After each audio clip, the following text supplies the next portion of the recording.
Text book എടുക്കുക. Child and learning നമ്മള് എന്റെ ടീച്ചിങ് മാനുവൽ അല്ലേ മാം? കുട്ടിയും പഠനത്തില് ടീച്ചിങ് മാനുവൽ വരെ എടുത്തുക്കണം. ആ ടീച്ചിങ് മാനുവൽ. ഇനി ഹോളിസ്റ്റിക് അപ്രോച്ച് മിസ് എടുക്കേണ്ടത്. ഉത്ഗ്രഥിത സമീപനം. Okay okay. അതില് നമുക്ക് ഇതിലെല്ലാ ഭാഗങ്ങളും ഇതില്ലേ നിങ്ങൾക്ക് ആക്ച്വലി എക്സാമിന് അങ്ങനെ ഇമ്പോർട്ടന്റ് ആയിട്ട് വരില്ലേ? ഇതിന്ന് ഒരു ക്വസ്റ്റ്യനേ വരും. ഒറ്റൊരു ക്വസ്റ്റ്യൻ, ഇമ്പോർട്ടന്റ് ആയിട്ടുള്ള ഒരു ക്വസ്റ്റ്യൻ, ഒരു 15 മാർക്കിന്റെ ക്വസ്റ്റ്യൻ. അതിന്റെ ക്വസ്റ്റ്യൻ എന്തായിരുന്നു? ടീച്ചിങ് മാനുവൽ ആണ്. ടീച്ചിങ് മാനുവൽ അല്ല. എന്താണ് ടീച്ചിങ് മാനുവൽ എന്നല്ല, അതായത് as a teacher who I am I, ഒരു അധ്യാപിക എന്ന നിലയിൽ നിങ്ങൾ ആരാണ് എന്ന് നിങ്ങൾ ഒന്ന് സ്വയം വിലയിരുത്തിയിട്ട്, എല്ലാവർക്കും ഡിഫറെന്റ് ഒപ്പീനിയൻസും കോൺസെപ്റ്റും ഒക്കെ ആയിരിക്കും ഉണ്ടാവാം. അത് നിങ്ങൾ അതുപോലെ എഴുതിയാൽ മതി. മനസ്സിലായില്ലേ? അപ്പൊ നിങ്ങൾക്ക് ഇഷ്ടമുള്ളതുപോലെ, പണ്ട് നിങ്ങൾ സ്കൂളിലൊക്കെ പഠിക്കുമ്പോൾ ഉപന്യാസം എഴുതാനുണ്ടായില്ലേ? അത് നമുക്ക് കിട്ടിക്കഴിഞ്ഞാൽ ഭയങ്കര സന്തോഷം. പക്ഷെ എഴുതി തീരില്ല. അങ്ങനെ ഒരു ക്വസ്റ്റ്യൻ ആയിരിക്കും ഈ ചാപ്റ്ററിൽ നിന്ന് ഉണ്ടാവാം. ബാക്കിയൊന്നും ഉണ്ടാവില്ല കേട്ടോ. പക്ഷെ നോട്ട്സ് തരും. അതുകൊണ്ട് തന്നെ ഇത് എക്സ്പ്ലെയിൻ ചെയ്ത് പഠിക്കേണ്ട ആവശ്യമൊന്നുമില്ല. എങ്കിലും ഹോളിസ്റ്റിക് അപ്രോച്ച് നമുക്ക് പഠിക്കാം. അതായത് കുട്ടികൾക്ക് ചുറ്റുപാടുമുള്ള ലോകം സമഗ്രമാണ്. അതായത് നല്ല വൈഡ് ആയിട്ടുള്ള ഒരു വേൾഡ് ആണ്. എവിടെ വേണമെങ്കിലും എന്ത് വേണമെങ്കിലും അത് വിശാലമായി കിടക്കുന്നുണ്ട് അല്ലെ. സമഗ്രത എന്ന് പറഞ്ഞാല് വിശാലമായത്. അപ്പൊ ഇവിടെ വിദ്യാഭ്യാസത്തിലൂടെ അത് അറിയാനാണ് കുട്ടി ശ്രമിക്കുന്നതെങ്കിൽ ആ അറിവ് സമഗ്രമായാണ് ലഭിക്കേണ്ടതെങ്കിൽ തുടക്കം മുതലേ സമഗ്രമായൊരു സമീപനം സ്വീകരിച്ചേ പറ്റൂ. അതായത് കുട്ടിക്ക് ആദ്യം മുതൽ തന്നെ ഡീറ്റെയിൽ ആയിട്ടുള്ള ഒരു പഠനം ആവശ്യമാണ്. അപ്പൊ എന്ത് ചെയ്യണം അതിനു വേണ്ടിയിട്ട്? ഒരു കുട്ടി വീടുണ്ടാക്കി കളിക്കുന്ന ഒരു കുട്ടിയെ ശ്രദ്ധിക്കൂ. ഇത്തരം ഒരു പ്രവർത്തനം നടക്കുന്നതിന് അവൾക്ക് എന്തൊക്കെ ധാരണകൾ വേണം? ആർക്കെങ്കിലും ഒന്ന് പറയാൻ പറ്റുമോ? ഒരു വീട് ഉണ്ടാക്കുമ്പോ എന്തൊക്കെ ചിന്തിക്കും കുട്ടി? കാല് വേണം. കാലോ? ആരുടെ കാല്? സ്റ്റെമ്പ് ഇങ്ങനെ വെക്ക, മേൽക്കൂര വെച്ചിട്ട്. ഫോർ എക്സാമ്പിള് നമ്മള് കടൽക്കരയിലൊക്കെ പോയിട്ട് ഒരു കളിവീട് ഉണ്ടാക്കണത്, നമ്മൾ ആദ്യം എന്താ ശ്രദ്ധിക്കാം? മണ്ണാണോ? മണ്ണ്, കോഴ്സ് മണ്ണ് വേണല്ലോ. മണ്ണില്ലാതെ ഉണ്ടാക്കാൻ പറ്റില്ല. എവിടെ ഉണ്ടാക്കണം എന്നുള്ളതാ. അതായത് കുട്ടി ചിന്തിക്കും. ആദ്യം ചിന്തിക്കുന്ന ഫസ്റ്റ് ചിന്തിക്കുന്ന കാര്യം എന്തായിരിക്കും? ആർക്ക് പറയാൻ പറ്റും? കടല് കൊണ്ടുപോകാതെ എങ്ങനെ സംരക്ഷിക്കാം? യെസ്, കടലും മനുഷ്യനും കൊണ്ടുപോകാതെ, അതായത് ആൾക്കാർ നടക്കുന്ന ഏരിയ അല്ലാതെ ചവിട്ടി പൊട്ടിക്കാതിരിക്കാൻ ശ്രദ്ധിക്കും. അപ്പൊ ആ ഒരു ഏരിയയെ കുറിച്ച് കുട്ടിക്ക് ഒരു ധാരണ ഉണ്ടാവും. എന്താണ്? ഞാൻ ഈ ഒരു കളിവീട് ഉണ്ടാക്കുമ്പോ ആൾക്കാർ നടക്കണ ഏരിയ ആണെങ്കിൽ, കുറച്ച് റഷ് ആയിട്ടുള്ള ഏരിയ ആണെങ്കിൽ ഇത് ചവിട്ടും, ഇത് തകർന്നു പോകും. അപ്പൊ ഒരു ബിൽഡപ്പ് ചെയ്യുന്ന ഒരു ഐഡിയ കുട്ടീന്റെ ഉള്ളിൽ വരുന്നുണ്ട് അല്ലെ, ഫ്രം ദ ബിഗിനിങ്ങിൽ തന്നെ. അത് കഴിഞ്ഞിട്ട് കുട്ടി പിന്നീട് എന്ത് ശ്രമിക്കും? അതിന്റെ മോഡല് എത്ര വലിപ്പം വേണം അതിനെ കുറിച്ചുള്ള ധാരണ ഉണ്ടാവും. സെക്കൻഡ് പാർട്ടിൽ കുട്ടിക്ക് അത് ഉണ്ടാക്കുന്ന ഒരു മോഡലിനെ കുറിച്ച് ഉണ്ടാവുക. ആദ്യം പ്ലേസ് കണ്ടെത്തും, ആൻഡ് സെക്കൻഡ് പാർട്ട് കുട്ടി അതിനെ കുറിച്ചുള്ള ധാരണ ഉണ്ടാവും. അതായത് ഇത് എങ്ങനെ, എത്ര വലിപ്പത്തിൽ, ഏത് മോഡലിലൊക്കെ എനിക്ക് ഉണ്ടാക്കാന്നില്ലേ. ആൻഡ് തേർഡ് പാർട്ടിൽ കുട്ടി എന്താ ശ്രദ്ധിക്ക? ഇത് ബിൽഡപ്പ് ചെയ്യുമ്പോഴുള്ള സൂക്ഷ്മമായിട്ടുള്ള നിരീക്ഷണമാണ് അവിടെ നടക്കുന്നത്. അപ്പൊ കുട്ടി എന്ത് ചെയ്യും? മൺകൾ ഇങ്ങനെ പൊടിഞ്ഞു പോകുമ്പോ അത് ഫിക്സ് ആയിരിക്കില്ല, ഇത്തിരി വെറ്റായിട്ട് നനഞ്ഞിരിക്കണം. അപ്പൊ ഇത്തിരി കടൽ വെള്ളം മിക്സ് ചെയ്തിട്ട് ഒരു ബിൽഡിംഗ് എങ്ങനെ ഉണ്ടാക്കാം, അതില് മിശ്രിതങ്ങൾ കൂടിച്ചേരുന്നത് കുട്ടി പഠിച്ചു. അപ്പൊ നിങ്ങൾ വിചാരിക്കുന്നത് ഒരു കളിമണ്ണ് ഉണ്ടാക്കാൻ സിമ്പിള് സംഗതിയാണ്. അപ്പൊ ഈ ഡ്രൈ ആയിട്ടുള്ള മണല് കൊണ്ട് ഉണ്ടാക്കുമ്പോ അത് ഓക്കെ ആവോ? ഒന്ന് ചിന്തിച്ചു നോക്കിയേ. നമ്മൾ ഈ മാവ് കുഴക്കണില്ലേ പത്തിരിക്കും മറ്റ് ചപ്പാത്തിക്കൊക്കെ, അപ്പൊ നമ്മൾ എന്ത് ചെയ്യാ? വെള്ളം ചേർത്ത് അത് ആ ഒരു എക്സാക്ട് ഇതിൽ എത്തിച്ചിട്ടില്ലെങ്കിൽ അതിന്റെ ടേസ്റ്റിൽ ഡിഫറൻസ് വരും. നമ്മൾ അതിന്റെ ആ ഒരു എക്സാക്ട് പോർഷൻ എല്ലാ ഇൻഗ്രീഡിയൻസ് ആഡ് ചെയ്തിട്ട് അത് സെറ്റ് ചെയ്തെടുക്കും. അതുപോലെ തന്നെയാണ് കുട്ടി ഒരു കളിവീട് ഉണ്ടാക്കുമ്പോൾ അതിനെക്കുറിച്ച് ഒരുപാട് ചിന്തിക്കുന്നുണ്ട്. അപ്പൊ സമഗ്രത അവിടെ വന്നു, ഡീറ്റെയിൽ ആയിട്ടുള്ള ഒരു പഠനം അവിടെ നടന്നു അതിന്. അപ്പൊ നമ്മൾ കരുതുമോ എന്ത് കളിവീട് ഉണ്ടാക്കാൻ എന്ത് സിമ്പിൾ, സോ സിമ്പിൾ അല്ലെ? അത്രയല്ല, സിമ്പിൾ അല്ല. ഇവിടെ കുട്ടിയുടെ ചിന്താശേഷി വികസനം നടക്കുന്നുണ്ട്. അതാണ് പറയുന്നത് കുട്ടികളെ പുറത്തു കൊണ്ടുപോയിട്ട് കളിക്കാൻ വിടണം എന്നൊക്കെ. അപ്പൊ കുട്ടി പ്രോബ്ലം സോൾവിങ് പഠിച്ചു ഓൾറെഡി ഫ്രം ദ ബിഗിനിങ്ങിൽ. എങ്ങനെയാ?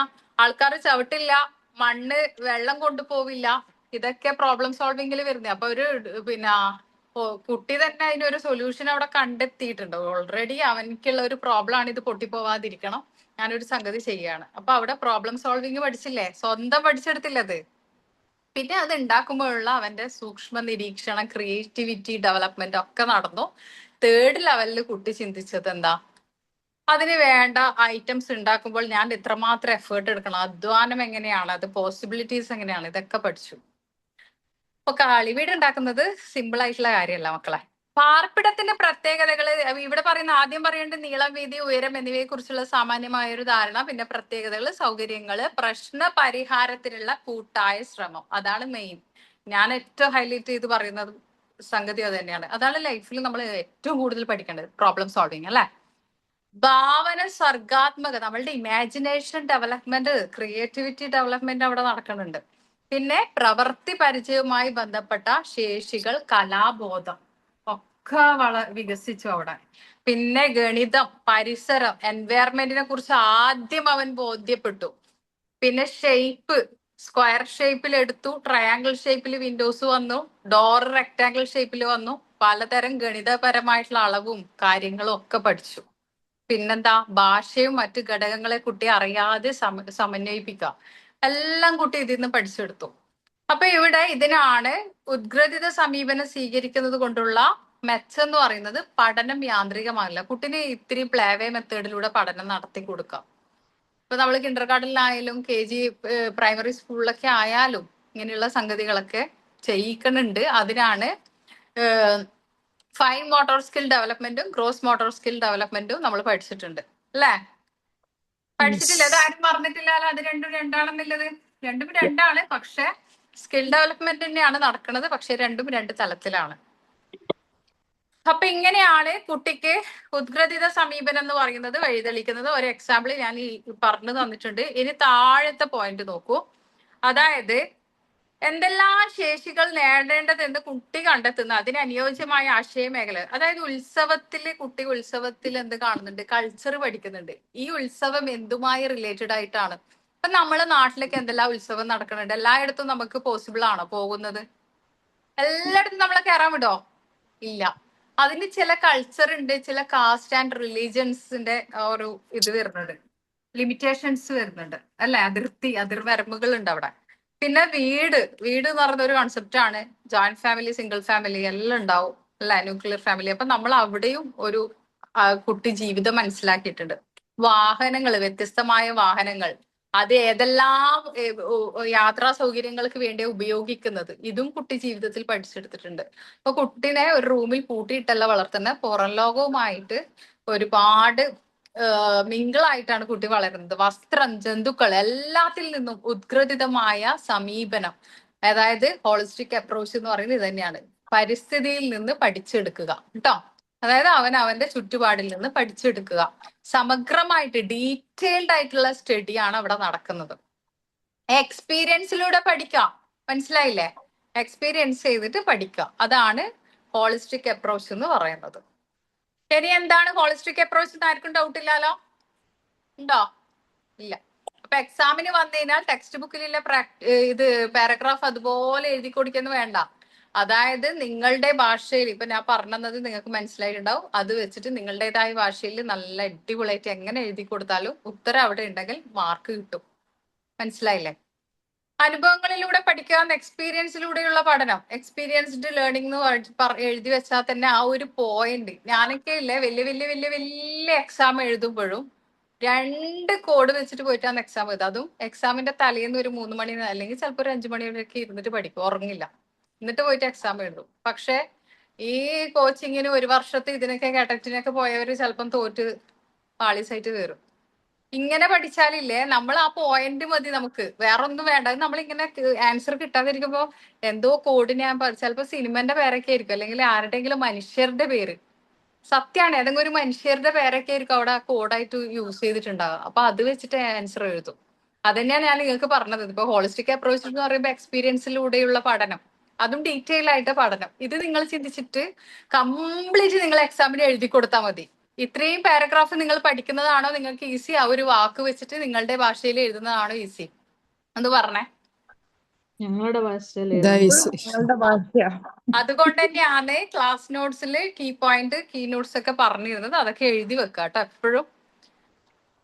പിന്നെ ഇതില് ഭാഷാ പഠനം, ലാംഗ്വേജ് ലേണിംഗ് അപ്രോച്ചിൽ വരുന്നത്, ഭാഷ എന്ന് പറയുന്നത് എന്തിനാ, ലാംഗ്വേജ് എന്ന് പറഞ്ഞാൽ എന്തിനാ, നിങ്ങൾക്ക് ഇംഗ്ലീഷിന്റെ ഒരു ചാപ്റ്ററിലുണ്ട് ടു കമ്മ്യൂണിക്കേഷൻ. കമ്മ്യൂണിക്കേറ്റ് അല്ലെ, കമ്മ്യൂണിക്കേഷന് വേണ്ടിയിട്ട് കൂടുതൽ കൂടുതൽ ആശയങ്ങൾ സ്വീകരിക്കുന്നതും സ്വതന്ത്രമായും നിർഭയമായും സന്ദർഭാനുസരണ ആശയങ്ങൾ പ്രകടിപ്പിക്കുന്നതിനുള്ള ശേഷി കുട്ടി നേടണം അല്ലെ. ഭാഷാശേഷി, പഠനശേഷി കുട്ടിക്ക് വേണം.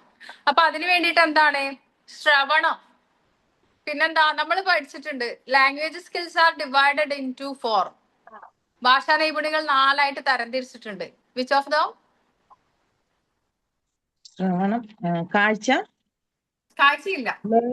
ലേണിംഗ്, ആ, അതായത് ഹിയറിംഗ് സ്കില്ല്. പിന്നെന്താ, ഹിയറിംഗ് സ്കില്ല് അല്ലെങ്കിൽ ലിസണിങ് സ്കില്ല് എന്ന് പറയാം. ലിസണിങ് സ്കില്ല്, സ്പീക്കിംഗ് സ്കില്ല്, സ്പീക്കിങ്ങിലൂടെ കേട്ടിട്ട് ഭാഷ പഠിക്കുന്നുണ്ട്, പറഞ്ഞു പഠിക്കുന്നുണ്ട്, എഴുതി പഠിക്കുന്നുണ്ട്, വായിച്ച് പഠിക്കുന്നുണ്ട്. ഭാഷ 4 തലത്തിലാണ് നമ്മൾ പഠിക്കുന്നത്. എങ്ങനെ, കേട്ടിട്ട്, പറഞ്ഞിട്ട്, എഴുതിയിട്ട്, വായിച്ചിട്ട്. അങ്ങനെ 4 സ്കില്ലാണ് ലാംഗ്വേജ് ഡെവലപ്മെന്റ് നടക്കുന്നത്. അപ്പൊ ഇവിടെ പറയണ്ടേ, ശ്രവണം, വായന എന്നിവയുടെ ശേഷികൾ വികസിക്കണം. ആശയ പ്രകടനത്തിന്റെ മാർഗങ്ങളാണ് ഭാഷണവും ലേഖനവും. അപ്പൊ ഇതൊക്കെ എല്ലാം വരുന്നുണ്ട് അല്ലെ. ചിത്രരചനയും അഭിനയവും മറ്റും ഇതിൽ പെടുന്നതാണ്. അപ്പൊ നമുക്ക് ഇവിടെ ഡീറ്റെയിൽ ആയിട്ട് പഠിക്കാനുള്ളത് ഈ ഒരു പാരഗ്രാഫ് ഒന്നും നമുക്ക് ആവശ്യമില്ല എക്സാമിന്. എക്സാമിന് ആവശ്യമുള്ളത് മാത്രമേ, ഇതൊക്കെ നിങ്ങൾ വായിച്ചിട്ട് ഈ ലാംഗ്വേജിന്റെ ഒക്കെ നമ്മൾ ഓൾറെഡി പഠിച്ചതാണ്. ലാംഗ്വേജ് സ്കിൽ ഡെവലപ്മെന്റിന്റെ ഒക്കെ നമ്മൾ ഓൾറെഡി മറ്റേ ചാപ്റ്ററിൽ പഠിച്ചതാണ്. ഇതൊരു ചാപ്റ്റർ ഇങ്ങനെ എക്സ്ട്രാ അങ്ങനെ വന്നേ ഉള്ളൂ കേട്ടോ. ഇതില് നിങ്ങൾ ഇനി എടുക്കേണ്ടത് നെക്സ്റ്റ് പേജിൽ റീഡിംഗ് എന്ന് വരുന്നില്ലേ, അതിൽ നിങ്ങൾക്ക് ഒരു പോയിന്റ് പഠിക്കാനുണ്ട്. എല്ലാരും റീഡിങ്. ലിപിയെ ശബ്ദമാക്കി മാറ്റുന്ന യാന്ത്രിക പ്രവർത്തനമല്ല വായന എന്നാണ് പറയുന്നത്. അതായത് ലിപി എന്ന് പറഞ്ഞാൽ എന്താ, എഴുത്ത് അല്ലെ. എഴുത്തിനെ ശബ്ദമാക്കി മാറ്റുന്ന ഒരു പ്രവൃത്തിയൊന്നല്ല വായന എന്ന് പറയും. മറിച്ച് എന്താണ്, അതിന് അതിൻ്റെതായ ഗ്രഹിച്ചെടുക്കേണ്ട ഒരു പ്രോസസ്സിംഗ് ഒക്കെ ഉണ്ട്. നമ്മൾ ഗ്രഹിക്കുക മീൻസ് മനസ്സിലാക്കി എടുക്കേണ്ട ഒരു പ്രക്രിയയാണെന്നാ പറയുന്നത്. ഇവിടെ നിങ്ങൾ അണ്ടർലൈൻ ചെയ്യേണ്ട ഒരു കാര്യം, വിവിധ രീതിയിൽ നിറങ്ങൾ, രൂപങ്ങൾ, ചിത്രങ്ങൾ, ചിഹ്നങ്ങൾ രേഖപ്പെടുത്തിയിട്ടുള്ള ആശയങ്ങൾ ഉൾക്കൊള്ളലാണ് വായന പരിശീലനത്തിന്റെ ആദ്യഘട്ടം. ഇതിനെ പ്രാഗ് വായന എന്ന് പറയുന്നു. അപ്പൊ ആ പ്രാഗ് വായന എന്താണ്, പ്രാഗ് വായന എന്നുള്ളതാണ് നിങ്ങൾ അവിടെ അണ്ടർലൈൻ ചെയ്യേണ്ടത്. പ്രാഗ് വായന ഞാൻ എക്സ്പ്ലെയിൻ ചെയ്ത് പറഞ്ഞുതരാം. എല്ലാവരും അത് അണ്ടർലൈൻ ചെയ്തതിന് ശേഷം ചെയ്തോ. യെസ്. ആ, പ്രാഗ് വായന എന്ന് പറയുന്നത്, അതായത് ഈ അക്ഷരങ്ങളല്ലാതെ ചിത്രങ്ങള് അല്ലെ. നമ്മള് ചിത്രങ്ങളിലൂടെ കഥ ഉണ്ടാക്കാറില്ലേ പണ്ട്, അല്ലെങ്കിൽ നമുക്കൊരു പിന്നെ പിക്ചർ തന്നിട്ട് make 5 sentences given the picture, ഇങ്ങനെ ഒരു ക്വസ്റ്റ്യൻ ഒക്കെ ഉണ്ടാറില്ലേ ഹിന്ദിക്കും ഇംഗ്ലീഷിനൊക്കെ പണ്ട് നമ്മൾ സ്കൂളിൽ പഠിക്കുന്ന സമയത്തൊക്കെ അല്ലെ. 5 സെന്റൻസ് ഉണ്ടാക്കാൻ ഒരു പിക്ചർ തന്നിട്ട്, ഇത് തന്നെയാണ് നമ്മളൊരു പിക്ചറിലൂടെ അല്ലെങ്കിൽ എന്തെങ്കിലും രീതിയിലുള്ള കൊത്തുപണികളിലൂടെ, പണ്ട് കാലങ്ങളിൽ ഇത് കൂടുതൽ ഉണ്ടായിട്ടുണ്ടോ, കൊത്തുപണികളിലൂടെ നമുക്ക് ആശയങ്ങൾ കൈമാറാൻ പറ്റും. പണ്ട് കാലങ്ങളിൽ എഴുത്തൊന്നല്ല, എന്തൊക്കെയോ കോഡുകളും താളിയോല ഗ്രന്ഥങ്ങളിലൊക്കെ എന്തൊക്കെയോ എഴുതിയിട്ടൊക്കെ കൈമാറ്റം ചെയ്യും. കാരണം അന്ന് യുദ്ധങ്ങളും മറ്റു പല സംഗതികളും നടന്നുകൊണ്ടിരുന്നതും അല്ലെ, ഒളിത്താവളങ്ങളും അങ്ങനെ പലതും, രാജ്യങ്ങളൊക്കെ കെട്ടി പടുക്കുക, അവരവരുടെ പരിധിയിലേക്ക് രാജ്യങ്ങളെ കൊണ്ടുവരിക, അങ്ങനെയുള്ള പല സംഗതികളും നടന്നുകൊണ്ടിരുന്ന സമയത്ത് ഈ പ്രാഗ് വായന ഭയങ്കര സക്സസ് ആയിരുന്നു. നമ്മുടെ ഇന്നത്തെ കാലത്താണെങ്കിൽ ചിലപ്പോ ഈ നമ്മളില്ലേ MDMA മറ്റൊക്കെ വിൽക്കുന്ന ആൾക്കാരായിരിക്കും ഇങ്ങനെയുള്ള ഇതൊക്കെ ഉപയോഗിക്കാം. അത് സത്യമാണല്ലേ. കോഡുകള് നമ്മൾ ചില വീഡിയോയിലും ഇതിലൊക്കെ കാണാറുണ്ട്. ഇതൊക്കെ എന്താ സംഗതി എന്ന് നമുക്ക് ആദ്യം മനസ്സിലാവുക കൂടി ചെയ്യില്ല. പക്ഷെ ഇതിലൊക്കെ എക്സ്പീരിയൻസ് ഉള്ള ആൾക്കാർക്ക് പെട്ടെന്ന് കണ്ടാൽ മനസ്സിലാവുകയും ചെയ്യും അല്ലെ. അപ്പൊ അങ്ങനെയാണ് പ്രാഗ് വായന ഇപ്പോഴത്തെ കാലത്ത് ജനറേഷൻ ബൈ ജനറേഷൻ ഇതിലൊക്കെ ചേഞ്ച് വരും. ഇപ്പൊ നമ്മളുടെ ജനറേഷനിൽ ഇങ്ങനെ നടക്കുന്നത്, ഇങ്ങനെയാണ് നടക്കുന്നത് അല്ലെ. പക്ഷെ പണ്ട് കാലങ്ങളില് അവര് രാജ്യത്തിന്റെ സുരക്ഷയ്ക്ക് വേണ്ടിയിട്ട് പ്രാഗ് റീഡിങ്, അതായത് പ്രാഗ് വായന യൂസ് ചെയ്തു എന്നാണ് പറയുന്നത്. അപ്പൊ പ്രാഗ് വായന എന്താണ്, നിറങ്ങളിലൂടെ നമുക്ക് ഐഡന്റിഫൈ ചെയ്യാൻ പറ്റും. രൂപങ്ങളിലൂടെ, എന്തെങ്കിലും കൊത്തുപണിയിലുള്ള രൂപങ്ങളിലോ ചിത്രങ്ങള് ചിഹ്നങ്ങളൊക്കെ വെച്ചിട്ട് ഓരോ പാറ്റേണ്, പല സംഗതികളുണ്ട് കേട്ടോ. ഇങ്ങനെയുള്ള സംഗതികളിലൂടെ ആശയങ്ങളെ ഉൾക്കൊള്ളുക. നമുക്ക് അത് കണ്ടു കഴിഞ്ഞാൽ ഇന്ന സംഗതിയാണെന്ന് മനസ്സിലാവും. ഇപ്പൊ നമുക്കൊരു പിക്ചർ തന്നു, ഒരു കുട്ടി മരത്തിൽ ഇങ്ങനെ തൂങ്ങി കിടക്കുന്ന ഒരു പാർക്കാണ്. കുറച്ചുപേര് അവിടെ ഇരുന്നിട്ട് സംസാരിക്കണുണ്ട്. ഒരു ഡോഗ് ഉണ്ട്. ഇതിൽ നമ്മൾ ഇങ്ങനെ ഒരു പിക്ചറൊക്കെ കണ്ടു. അപ്പൊ നമ്മൾ എന്ത് ചെയ്യും? 5 സെന്റൻസ് മേക്കിംഗ് ചെയ്യുമ്പോ a boy climb on the tree, അല്ലെ? ഒരു ബോയ് മരത്തിൽ ഇങ്ങനെ തൂങ്ങി കിടക്കണുണ്ട്, അല്ലെ? 5 പീപ്പിൾസ് ആർ സിറ്റിംഗ്. എന്താണ്? എവിടെ സിറ്റ് ചെയ്യുന്നത്? In the park. ആ പാർക്കിൽ സിറ്റ് ചെയ്യുന്നുണ്ട്. പിന്നെന്താണ് നമുക്ക് വേറെ? അങ്ങനെ ഒരുപാട് ആശയങ്ങൾ. ദർ ഇസ് എ പാർക്ക്, അല്ലെ? അവിടെ ഒരു പാർക്ക് ഉണ്ട്, അല്ലെ? ലോട്ട് ഓഫ് പീപ്പിൾ എന്താണ് enjoying there, or 2 people's are playing the cricket. രണ്ടാള് ക്രിക്കറ്റ് കളിക്കണുണ്ട്. ഇതൊക്കെ നമ്മൾ ഐഡന്റിഫൈ ചെയ്തിട്ട് 5 സെന്റൻസ് സ്പീക്കിംഗ് ചെയ്യും, അല്ലെ? അപ്പൊ ഇതാണ് നമ്മുടെ പിക്ചർ റീഡിങ്. നമ്മൾക്ക് ഇപ്പോ കൊച്ചു കുട്ടികൾക്കായാലും KG-യിലും വലിയ ക്ലാസ്സിലേക്ക് ആയാലും ഇങ്ങനെയുള്ള സെന്റൻസ് മേക്കിംഗ് തരാറുണ്ട്. മിക്കവാറും ഇത് ഹിന്ദിയിലാണ് ഉണ്ടാവുക. നിങ്ങൾക്ക് ഓർമ്മയുണ്ടോ? അല്ലേ? ഒരു 8ാം ക്ലാസ് തൊട്ട് അങ്ങോട്ട് ഹിന്ദിയിൽ തരും. ഇത്തിരി ടഫ് ആയിട്ടുള്ളതൊക്കെ തരും. 8ാം ക്ലാസ് അല്ല, 6ാം ക്ലാസ് തൊട്ടിട്ട് തന്നെ ഉണ്ടാവും. അപ്പൊ ഇവിടെ ഇതാണ് പ്രാഗ് വായന. പ്രാഗ് വായന എന്താണെന്ന് ഇപ്പൊ മനസ്സിലായില്ലേ? പ്രാഗ് വായന എന്ന് പറയുന്നത് പിന്നെ പിക്ചർ റീഡിങ്, അതായത് പിക്ചർ റീഡിംഗ് എന്ന് സിമ്പിൾ ആയിട്ട് നമുക്ക് പറയാം. എന്തെങ്കിലും ചിത്രങ്ങളിലൂടെ നമ്മൾ വായിച്ചെടുക്കുക. അതാണ് പ്രാഗ് വായന എന്ന് പറയുന്നത്. അപ്പൊ ഇതിൽ ഇത്രയേ ഉള്ളൂ നമുക്ക്. റീഡിങ് അങ്ങനെ ക്വസ്റ്റ്യൻ വരിക ഇംഗ്ലീഷിലാകുമ്പോ അതില് പിന്നെ പിക്ചർ റീഡിങ് അല്ലെങ്കിൽ എന്താണ് പിക്ചർ റീഡിങ് അല്ലെങ്കിൽ പ്രാഗ് വായന എന്ന് പറഞ്ഞിട്ട് വരും. അത് നിങ്ങൾക്ക് ഈ ക്വസ്റ്റ്യൻ ഇതുവരെ ഉണ്ടായിട്ടൊന്നുമില്ല. പക്ഷെ നിങ്ങൾ മനസ്സിലാക്കേണ്ടത് ഒരു ടീച്ചർ ആകുമ്പോൾ KG-യിൽ പോയി കഴിഞ്ഞാൽ ഇങ്ങനെയൊക്കെ ഉണ്ടാവും, അല്ലേ? അപ്പൊ ഇതൊക്കെ നമ്മൾ മനസ്സിലാക്കണം. ഇത് എങ്ങനെയാണ് പിക്ചർ റീഡിങ് ചെയ്യുന്നത്, അത് മനസ്സിലാക്കിയിട്ട് അത് വെച്ചിട്ട് സെന്റൻസ് മേക്കിംഗ് ചെയ്യുന്നതാണ് പിന്നെ പിക്ചർ റീഡിംഗ് എന്നുള്ളത് നമുക്കറിയാം. അപ്പൊ അത് നമ്മൾ മനസ്സിലാക്കാൻ വേണ്ടിയിട്ടുള്ള ഒരു ചെറിയ പോർഷൻ ആണ് ഇത്. അത്രേ ഉള്ളൂ. അത് ഞാൻ എക്സ്പ്ലെയിൻ ചെയ്ത് പറഞ്ഞു തന്നേ ഉള്ളൂ കേട്ടോ. പിന്നെ ഇവിടെ പറയുന്നുണ്ട് ഇതിനെ കുറിച്ച് ഒരു ധാരണ ടീച്ചർക്ക് ആദ്യം തന്നെ വേണമെന്ന്. അത് ആ ടീച്ചർക്ക് ഉണ്ടാവാൻ വേണ്ടിയിട്ട് ഇവിടെ പറഞ്ഞതേ ഉള്ളൂ കേട്ടോ. ഇതിനെക്കുറിച്ച് ഒരു ധാരണ ടീച്ചർക്ക് ആദ്യം തന്നെ വേണം. താല്പര്യമുള്ളത് കൊണ്ട് അവയുടെ വായന താരതമ്യേന എളുപ്പമായിരിക്കും. കുട്ടിക്ക് ഇൻട്രസ്റ്റിംഗ് ആയിരിക്കും. ക്യൂരിയോസിറ്റി ലെവൽ ഹൈ ആയിരിക്കും. എന്നാൽ ഇതായിരിക്കില്ലേ? ഞാൻ പറയുന്നതന്നെ ആയിരിക്കില്ലേ ടീച്ചർ ഓക്കെ ആണെന്ന് പറയാം. ഇതൊക്കെയുള്ള ഒരു ക്വസ്റ്റ്യൻ കുട്ടീന്റെ മനസ്സിലുണ്ടാവും, അല്ലെ? അപ്പൊ എന്താണ്? താരതമ്യേന എന്താണ് എളുപ്പമായിരിക്കും താല്പര്യമുള്ളത് കൊണ്ട്. അപ്പൊ ഈ പദങ്ങൾ ഒരു സന്ദർഭത്തിന്റെ ഭാഗമായി ചെറുവാക്യങ്ങളിലൂടെ, ഞാൻ പറഞ്ഞില്ലേ സെന്റൻസ് മേക്കിംഗ്, ഇതില് കടിച്ചാ പൊട്ടാത്ത മലയാളം ഒന്നും കണ്ട് നിങ്ങൾ പേടിക്കണ്ട. ഒന്നുമില്ല, സിമ്പിൾ ആയിട്ട് മനസ്സിലാക്കുക. പിക്ചർ റീഡിംഗ് എന്ന് നിങ്ങൾ എഴുതി വെച്ചാൽ മതി. അവിടെ പിക്ചർ മാത്രമല്ല, രൂപങ്ങൾ ഉണ്ടാവും, ചിത്രങ്ങൾ ഉണ്ടാവും, ചിഹ്നങ്ങൾ ഉണ്ടാവും, ഒക്കെ ഉണ്ടാവും എന്ന് കൂടി കൂട്ടിച്ചേർക്കാം. ഇതാണ് പ്രാഗ് വായന. മനസ്സിലായില്ലേ? അപ്പൊ ഇവിടെ ഇതിനുള്ള രസകരമായ പഠന പ്രവർത്തനങ്ങൾ ഒരുക്കാൻ നിങ്ങൾ കുട്ടികൾക്ക് ലേണിംഗ് ആക്ടിവിറ്റീസ് കൊടുക്കുമ്പോൾ ഇത്തരം കാര്യങ്ങളൊക്കെ കൊടുക്കണം. സെന്റൻസ് മേക്കിംഗ് ചെയ്ത് കൊണ്ടുവരണം എന്നൊക്കെ. അത് 1ാം ക്ലാസ്സിലൊക്കെ ഉള്ള കുട്ടിക്കാണെങ്കിലേ കൊടുക്കാൻ പാടില്ല കേട്ടോ. 1, 2 ഗ്രേഡ്സിലൊക്കെ ഉള്ള കുട്ടികൾക്ക്. അല്ലാതെ ചെറിയ KG-യിലെ കുട്ടികൾക്കൊന്നും സെന്റൻസ് ഒന്നും എഴുതി കൊണ്ടുവരാനൊന്നും പറ്റില്ല. പക്ഷെ കുട്ടീനെ കൊണ്ട് പറയിപ്പിക്കാം. പിക്ചർ റീഡിങ് ചെയ്യാം. പിക്ചർ മേക്കിംഗ് സെന്റൻസ് എന്ന് പറഞ്ഞിട്ട് കൊടുക്കാൻ പാടില്ല. അത് ഇത്തിരി ടഫായിരിക്കും. കാരണം സെന്റൻസ് മേക്കിംഗ് ചെയ്യാനൊന്നും അവർ വേർഡ്സ് ഒന്നും എഴുതാനൊന്നും ആയിട്ടില്ല KG-യിലെ കുട്ടികളൊന്നും. പക്ഷെ പിക്ചർ റീഡ് ചെയ്യാൻ കൊടുക്കുക കേട്ടോ. അപ്പൊ ഇവിടെ ഇത് ടീച്ചർക്കുള്ള ഒരു പഠന പ്രവർത്തനമാണ് കുട്ടികൾക്ക് കൊടുക്കാനുള്ളത്. അതിന് ടീച്ചർ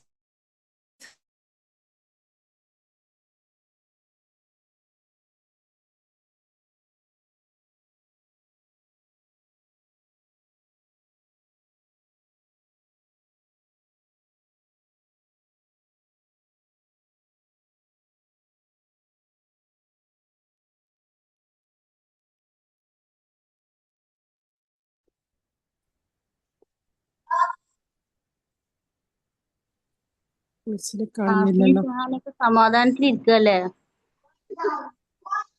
മാർക്കും കിട്ടി, നല്ല സുഖിച്ചിരിക്കുക രണ്ടാളും. ഇനി ബാക്കിയുള്ള നമ്മളെ പരിപാടികള് എക്സാം ആകുമ്പോഴത്തിനൊക്കെ തീർക്കാൻ വിചാരിച്ചിട്ട് ഞാൻ പിന്നെ അന്ന് തന്നെ അങ്ങനെ ജോയിൻ ചെയ്തു, പ്രതീക്ഷിക്കാതെ. ആൾക്കാർക്ക് എന്തോ ടെൻഷൻ ഉണ്ടല്ലോ, പോന്ന ടെൻഷനാ. മനസ്സിയാ? ഒന്നും കേൾക്കുന്നില്ലെന്ന് തോന്നുന്നു. അത് കേട്ടിട്ടേ ഇല്ല തോന്നുന്നു. ഇവിടെ ഇല്ല. ആരെങ്കിലും കേട്ടടാ, എനിക്കൊരു ഡൗട്ട് എന്നോട് തന്നെയാണോ? ഞാൻ മൈക്ക് ഓണാക്കാതെ നിക്കാ. അവിടെ രണ്ടാളും നല്ല കളിയും എടുത്തെറിയലും പൊട്ടിക്കലൊക്കെയാണ്. ചെങ്ങാനും ഓണാക്കിയാൽ ഏതാ മൈക്കിൽ കുടുങ്ങാന്ന് പറയാൻ പറ്റില്ല. ഞാൻ തെറി വിളിക്കുന്നതാണ്. എന്താ ചോദിക്ക? ജസിലാന്റെ കഴിയാനായിട്ടില്ല, എത്ര ദിവസമായി? ഇല്ല, ഇനി ഒരു 7 ദിവസം കൂടി ഉണ്ട്. ചൊവ്വാഴ്ച തീരും, അടുത്ത ചൊവ്വാഴ്ച. ദിവസം എണ്ണി നിക്കുക അല്ലേ? LKG ഭയങ്കര പണിയാണ്. UKG പിന്നെ നമുക്ക് തള്ളിക്കൊണ്ടുപോവാ. LKGയില് ഇന്നിപ്പോ LKG കിട്ടിയത്. ഹലോ, ഉം. മിസ്സേ ആമേ ഓഡിബിൾ. Yes. എന്റെ ഫോണ് സ്വിച്ച് ഓഫ് ആയിട്ടോ. ചാർജ് ഇല്ലാത്തൊന്നും ശ്രദ്ധിച്ചില്ല മക്കളെ. രാവിലെ തൊട്ട് ഇരുന്നതാണ് എക്സാം ഡ്യൂട്ടിക്ക്. ഓക്കെ, അപ്പൊ പിക്ചർ റീഡിങ് ആണ് പ്രാഗ് വായന എന്നുള്ളത് നിങ്ങൾക്ക് മനസ്സിലായി. അതിൽ നിങ്ങൾ നിറങ്ങളും രൂപങ്ങളൊക്കെ കൂട്ടിച്ചേർക്കുക, അത്രയേ ഉള്ളൂ. ഇതൊക്കെ വെച്ചിട്ട് കുട്ടികൾക്ക് ഒന്ന് വായിക്കാൻ ഒന്ന് ഹെൽപ്പ് ചെയ്യുക. അതുമായി റിലേറ്റഡ് ആയിട്ടുള്ള ആക്ടിവിറ്റീസ് കുട്ടികൾക്ക് കൊടുക്കാം. അപ്പൊ ഇതില് ചാർട്ടുകളിൽ നിന്ന് വായിക്കല്, ക്ലാസ് മുറിയിലെ വസ്തുക്കളുടെ പേരുകള്, ഉദാഹരണം എന്തെങ്കിലും കാർഡിലൊക്കെയുള്ള ചിത്രങ്ങൾ അല്ലെ, അതൊക്കെ തൂക്കിയിട്ടിട്ട് അതുകൊണ്ട് അതിൽ നിന്ന് കുട്ടീനെ വായിപ്പിക്കാം. ഏത് വിധത്തിലും പ്ലക്കാർഡുകൾ തമ്മിൽ ബന്ധിപ്പിച്ചിട്ട് പസിൽ മേക്കിംഗ് ഒക്കെ ഉള്ളേ, പസിൽ മേക്കിംഗ് ഒക്കെ ചെയ്തിട്ട് ഒരു പിക്ചറൊക്കെ ഉണ്ടാക്കിയിട്ട് അതിൽ നിന്ന് വായിപ്പിക്കാം. ഏത് രീതിയിലും കുട്ടികളെ കൊണ്ട് വായന നമുക്ക് ചെയ്യിപ്പിക്കാവുന്നതാണ്. അപ്പൊ ഇതും വായനയുടെ ഒരു ഘട്ടമാണ്. അതായത് പ്രാഗ് റീഡിങ് അഥവാ പിക്ചർ റീഡിങ് കേട്ടോ. നെക്സ്റ്റ് വരുന്നത് ലേഖനമാണ്, എഴുത്ത്. ഇവിടെ ആരൊക്കെ എഴുതാറുണ്ട്? ആരെങ്കിലും എഴുതാറുണ്ടോ? നോ. നോട്ട്സ് ഒക്കെ നോട്ട് എഴുതാറുണ്ട്, അതിന്റെ കഷ്ടപ്പാടാണ് അല്ലേ? വായനയുള്ളവർക്കല്ലേ മിസ് എഴുതാൻ പറ്റുക? വായനയുള്ളവർക്ക് എഴുതാൻ പറ്റും. പിന്നെ വായനയുള്ളവർക്ക് മാത്രമല്ല, ഒരുപാട് ഏത് കാര്യങ്ങളിലും നമ്മൾ ഡീപ്പായിട്ട് ചിന്തിക്കുന്നവർക്കും എഴുതാൻ പറ്റും. എന്തെങ്കിലും മറക്കാൻ പറ്റാത്ത അനുഭവമൊക്കെ ഉണ്ടെങ്കിൽ എഴുതി വെക്കും മിസ്സേ.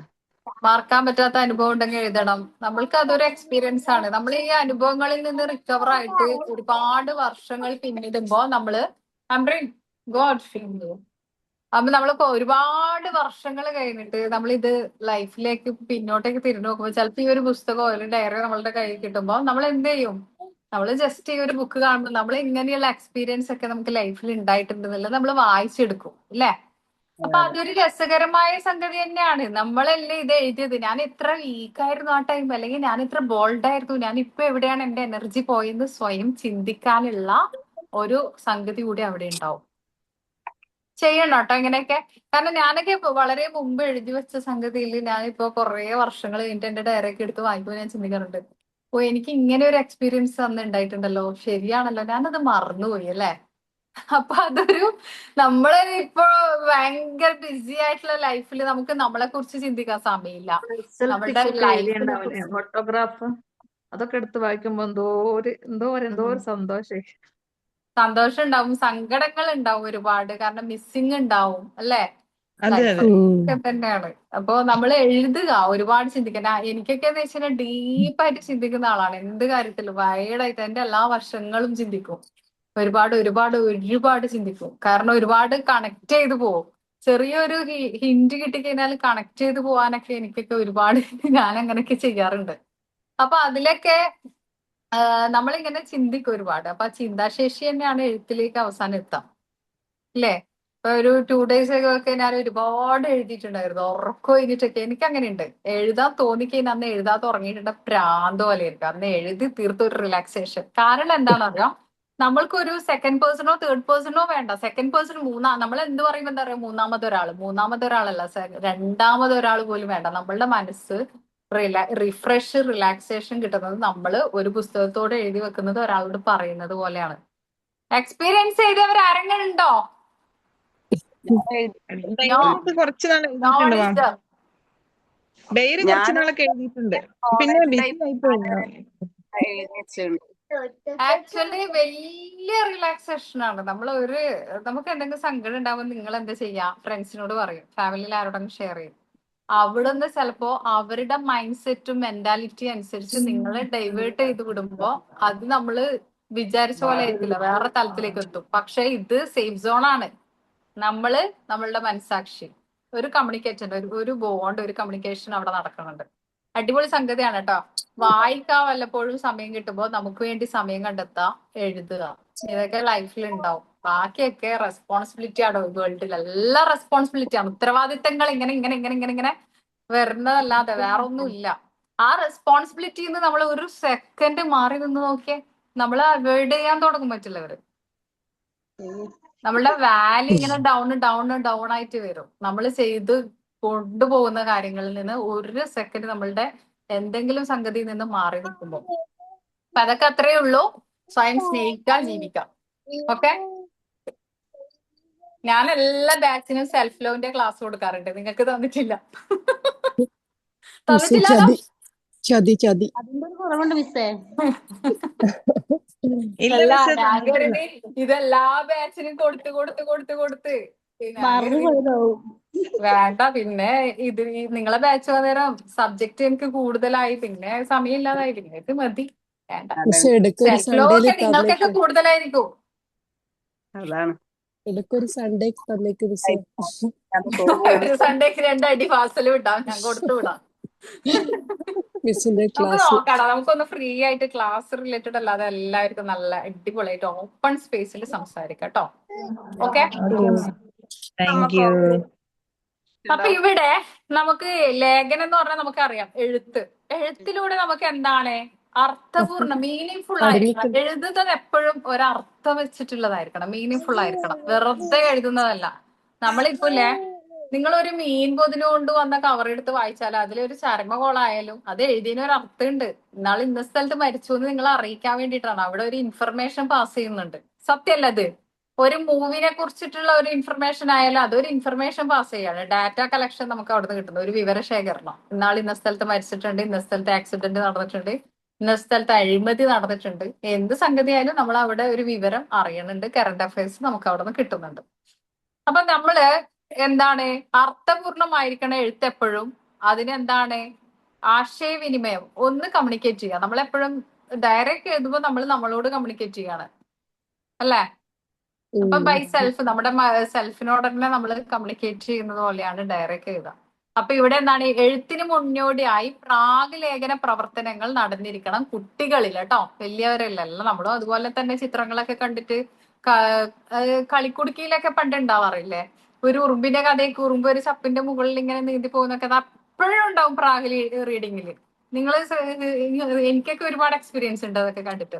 എന്നിട്ട് ആ ഇലയെ ഇങ്ങനെ രക്ഷിച്ച് കൊണ്ടുപോയി അങ്ങനെ എന്തോ ഒരു സംഗതിയൊക്കെ. അതിലേക്ക് വേർഡ്സ് ഉണ്ടാവില്ല, നമ്മൾ അത് ഇങ്ങനെ കണ്ട് പിക്ചർ കണ്ട് കണക്ട് ചെയ്ത് നമ്മളിങ്ങനെ ചിന്തിച്ച് അവസാനം ആ സ്റ്റോറി നമ്മൾ സ്വയം എഴുതിയിട്ടുണ്ടാവും. അവിടെ നമ്മളാണ് ആ സ്റ്റോറീന്റെ റൈറ്റർ. മനസ്സിലായില്ലേ? അപ്പൊ അതൊക്കെ നമുക്ക് എക്സ്പീരിയൻസ് ആണ്. ഇപ്പൊ ഇവിടെ എന്താണ് പ്രാഗ് ലേഖനം ആദ്യം നടക്കണം. അതെങ്ങനെയാ പിക്ചർ വെച്ചിട്ട് നമ്മൾ എഴുതണം. എന്നിട്ടാണ് കുട്ടി സെന്റൻസ് വാക്കുകളിലൂടെ എഴുതാനൊക്കെ കുട്ടി പഠിക്കേണ്ടത്. അപ്പൊ കുട്ടിക്ക് ആദ്യം പിക്ചർ റീഡിങ് കൊടുക്കണം കേട്ടോ. KG നിങ്ങളൊക്കെ ടീച്ചറായി പോയി കഴിഞ്ഞാല്. പിന്നെ ഇവിടെ പറയുന്നത് എന്താ, സ്വന്തം പേര്, ഇഷ്ടമുള്ള മറ്റു കാര്യങ്ങളെ കുറിച്ച് സൂചിപ്പിക്കുന്ന പദങ്ങൾ എന്നിവയൊക്കെ താല്പര്യാനുസരണം കുട്ടി എഴുതട്ടെ. കാരണം കുട്ടി KG കുട്ടിയൊക്കെ ആദ്യം പഠിക്കുന്നത് എന്താ, പേരെഴുതാന്, ക്ലാസ്, അല്ലെ? അങ്ങനെയില്ല. I am 5 years old അല്ലെങ്കിൽ I am 3 years old അങ്ങനെയൊക്കെ എഴുതിയിട്ടാണ് കുട്ടി പഠിക്കുന്നത് എഴുതാനൊക്കെ. അപ്പൊ ഇവിടുന്ന് ഇന്ന് തുടങ്ങിയിട്ട് എന്താണ് പാഠങ്ങളിലേക്കും വായനയിലേക്ക് കടക്കാം. ആദ്യം സ്വന്തം പേരിൽ നിന്ന് തന്നെ തുടങ്ങണം, അതാ നല്ലത്. പിന്നെ ചില കാസ്റ്റ് റിലേറ്റഡ് ആയിട്ട് അരിയിലൊക്കെ ആദ്യാക്ഷരം കുറിക്കലൊക്കെ ഉണ്ട്, അല്ലേ? പിന്നെ അങ്ങനെയുള്ള സംഗതികളൊക്കെ നടക്കാറുണ്ട്. അപ്പൊ അതൊക്കെ ഒരു വിശ്വാസത്തിന്റെ ഭാഗമാണെങ്കിലും കുട്ടി ആദ്യം എഴുതി പഠിക്കുമ്പോൾ അവന്റെ പേര് തന്നെ എഴുതി പഠിക്കണം. അവൻ ആരാണെന്ന് അറിഞ്ഞിട്ടില്ലേ ലോകത്തെ അറിയുന്നത്, അല്ലേ? അപ്പൊ ഇങ്ങനെയാണ് എഴുത്തിന്റെയും വായനയുടെയും ഒരു ഘടകം ഇവിടെ പറഞ്ഞത്. ബാക്കിയുള്ളതൊന്നും നമുക്ക് ആവശ്യമില്ല.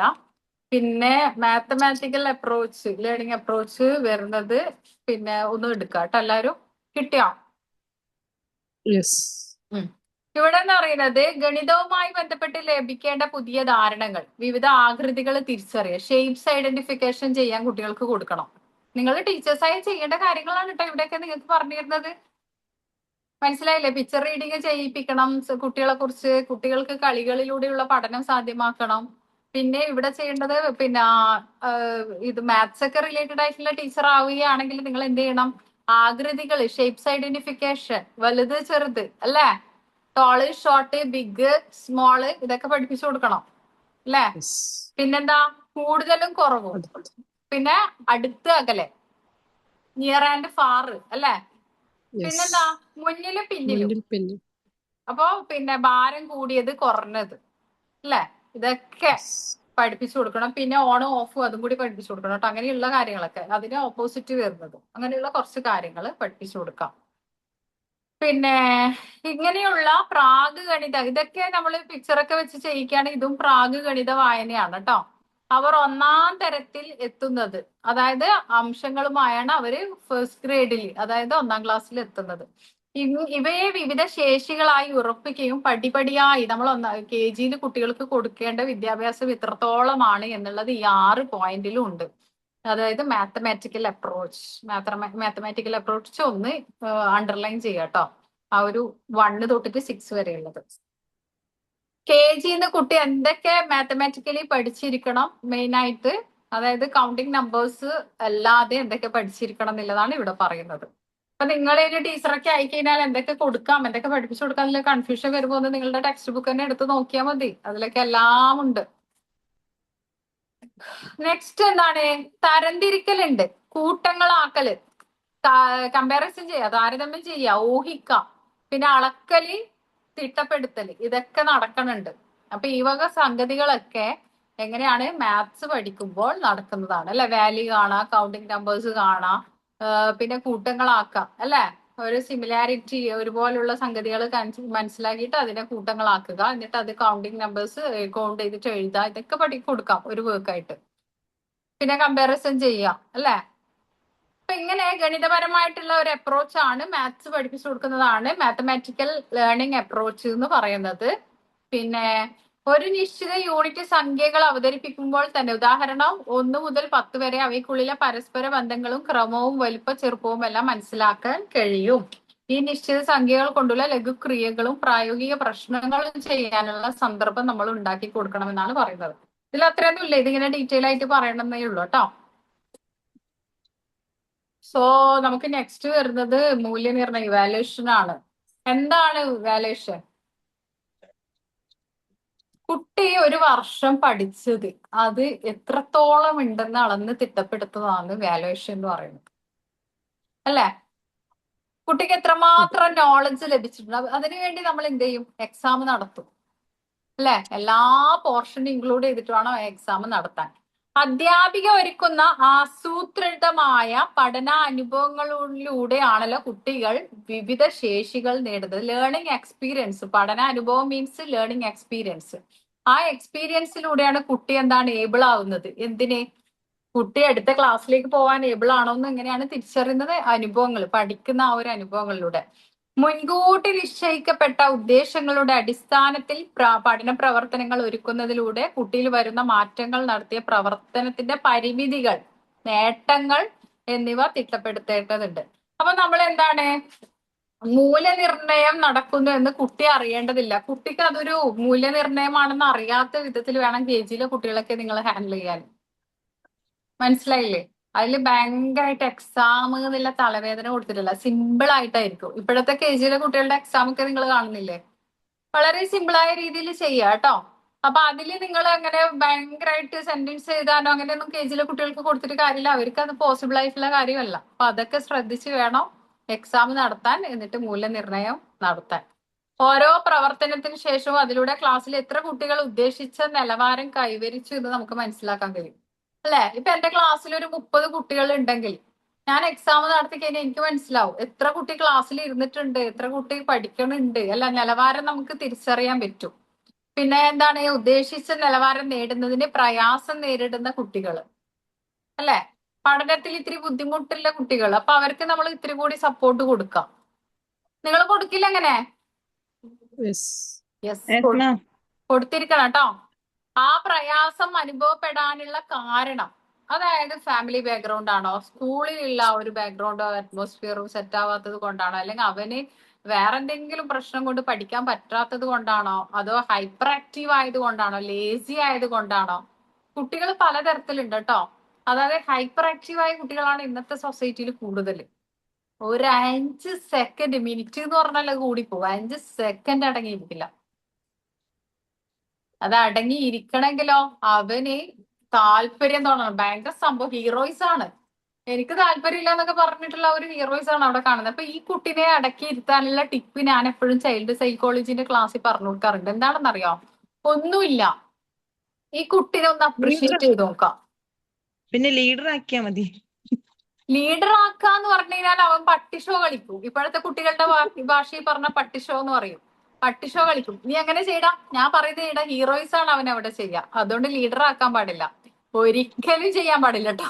ആ ക്ലാസ് മൊത്തം അവൻ തരികിടയാക്കും. അതായത് ഈ ഒരു കുട്ടിയുടെ ഹൈപ്പർ ആക്ടിവിറ്റീസ് കാരണം അതിലില്ല 30 കുട്ടികളിൽ 28 കുട്ടികളും ഇവരെ പോലെ ഭയങ്കരമായിട്ട് ക്ലാസ് റൂമൊക്കെ ഇങ്ങനെ ചന്ത കണക്കായി മാറും. അപ്പൊ അതുകൊണ്ട് എന്ത് ചെയ്യണം, ഈ കുട്ടിനെ ടീച്ചർ സൈക്കോളജിക്കലി ഹാൻഡിൽ ചെയ്യണം. എങ്ങനെയാ? 4 പേരുടെ മുമ്പിൽ വെച്ചിട്ട് ക്ലാസ് റൂമിൽ വെച്ചിട്ട് ഇവൻ വളരെ വികൃതിയാണ്, എനിക്ക് എടുത്തിട്ട് തല്ലാൻ തോന്നുന്നുണ്ട് എന്നൊക്കെ തോന്നിയാലും ടീച്ചർ എന്ത് ചെയ്യാ, സ്വയം ഒന്ന് കൺട്രോൾ ചെയ്യാം. എന്നിട്ട് വെറുതെ ഇവനെ ഒന്ന് പ്രശംസിക്കാം. ഇങ്ങനെ പ്രശംസിക്കും. ഇവനല്ലെങ്കിലും ഭയങ്കര ക്ലാസ്സിൽ ഇവനെ നോക്കി പഠിച്ചൂടെ നിങ്ങൾക്ക്? എന്ത് സൈലന്റ് ആയിട്ട്, എന്ത് ഡിസിപ്ലിൻ ആയിട്ട് വെറുതെ അങ്ങ് കള്ളം പറയാ. മനസ്സിലായോ മക്കളെ? അതൊക്കെ അപ്പൊ വെറുതെ. അവനെ എന്റെ ഒരു ഫ്രണ്ട് ഉണ്ട്, ആള് കേന്ദ്ര വിദ്യാലയയില് പഠിപ്പിക്കണതാണ്, ഇത്രയും വലിയ ക്ലാസ്സിൽ പഠിപ്പിക്കണതാണ്. അപ്പൊ അവള് ഒരു ദിവസം എന്നെ അടിച്ച് കോള് വരുന്നു. ക്ലാസ് ടൈം ആയിട്ട് ഞാൻ എടുത്തില്ല. അപ്പൊ എന്നോട് പറഞ്ഞു പ്ലീസ് ഹെൽപ്പ് എന്നൊക്കെ പറഞ്ഞിട്ട്, എനിക്ക് അത്യാവശ്യമാണ്, എനിക്ക് നിന്റെ ഒരു അഡ്വൈസ് കിട്ടിയേ പറ്റും. ഞാൻ എന്നിട്ട് വോയിസ് കേട്ടു. എന്നോട് പറഞ്ഞു ക്ലാസ്സിൽ ഒരു കുട്ടിയുണ്ട്, ബാക്കി ഇല്ല 28 കുട്ടികൾ ഈ കുട്ടിനെ കൊണ്ട് ക്ലാസ്സിൽ വഷളാവുകയാണ്, എനിക്ക് ക്ലാസ് എടുക്കാൻ പറ്റില്ല, എത്ര സൗണ്ടിൽ ക്ലാസ് എടുത്താലും ക്ലാസ്സിൽ കേൾക്കണില്ല, ഇവനെ കൊണ്ട് ഒരു രക്ഷയുമില്ല. അത് മാത്രമല്ല അവിടുത്തെ കെവിയിലാണ്, അപ്പൊ നാവി ഓഫീസേഴ്സിന്റെ മോനും കൂടിയാണ്. അതുകൊണ്ട് പറഞ്ഞു വിടാൻ പോലും പറ്റാത്ത അവസ്ഥയാണ് സ്കൂളിന് പോലും.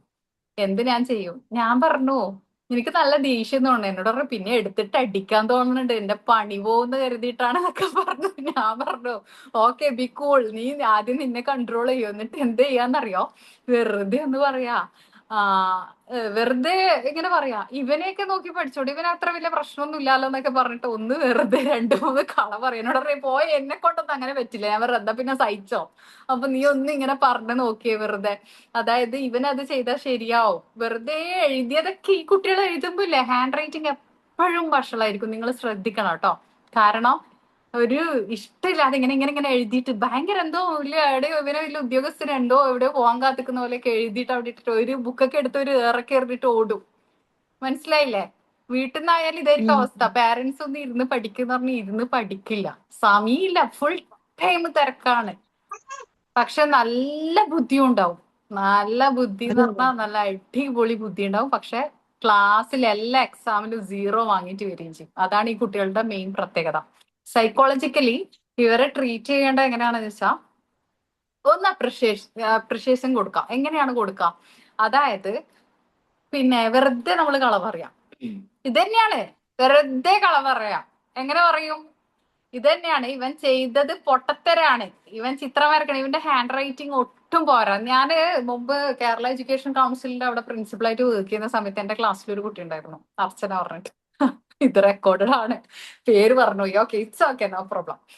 കുറേ വർഷങ്ങളായി, 9 വർഷമായി കേട്ടോ. അപ്പൊ പിന്നെ എനിക്ക് പറയാം. അപ്പൊ ആള് ചെറിയ കുട്ടിയാണ് കേട്ടോ, കല്യാണം ഒന്നും കഴിഞ്ഞില്ല, നമ്മളെ പോലെ ഉത്തരവാദിത്വം ഒന്നും ഇല്ല. പക്ഷെ ക്ലാസ്സിൽ വരില്ല, ഭയങ്കര പ്രശ്നമാണ്. വീട്ടിൽ നിന്ന് ഇറങ്ങും, എന്റെ ഫ്രണ്ട്സിന്റെ കൂടെ കറങ്ങാൻ പോവും, അങ്ങനെയൊക്കെയുള്ള ഇഷ്യൂ ആണ് ആൾക്ക്. അവിടെ എത്തില്ല, കോളേജിൽ എത്തില്ല.